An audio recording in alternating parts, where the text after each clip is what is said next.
Hey, it's Joy and welcome to the firm. So I've been getting a lot of questions regarding what's the proper way of setting up a parent company. So I figured I'd hop on the whiteboard to break it down. So what we don't want to do is we do not want to run multiple businesses under one LLC for a lot of reasons. I'll break down two.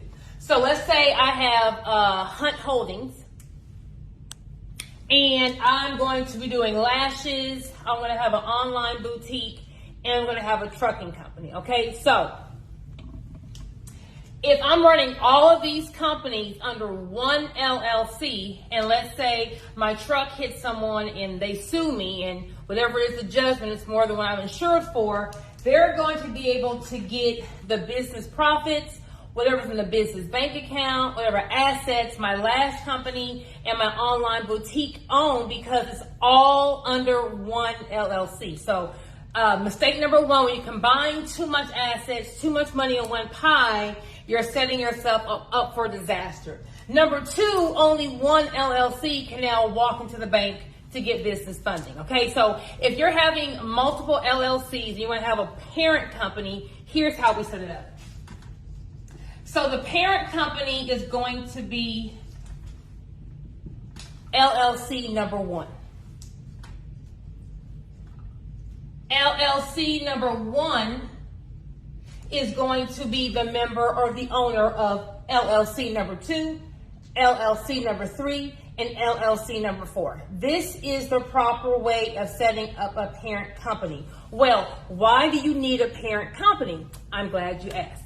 If you want one entity to own multiple other entities, you can set it up this way. If there are maybe two or three owners and they're all owning the same entities and the same ownership structure, this will be a great way of setting it up. You can also set it up separately. So we can have LLC number one, LLC number two, LLC number three, and four.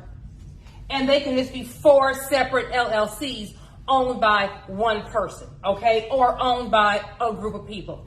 Either way you want to break it down, it doesn't matter. You're going to have the same asset protection.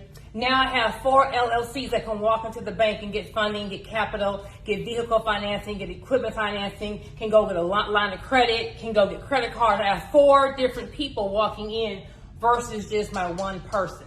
If my trucking company were to kill someone, I have a judgment against me, all the person's going to get is what's in this one LLC. These other three LLCs are protected as long as they're following the LLC formalities and they don't get the corporate veil pierced, but that's a whole other scenario. But this is how you want to set it up. Either you can have four separate subsidiaries or you can have one LLC owning all three.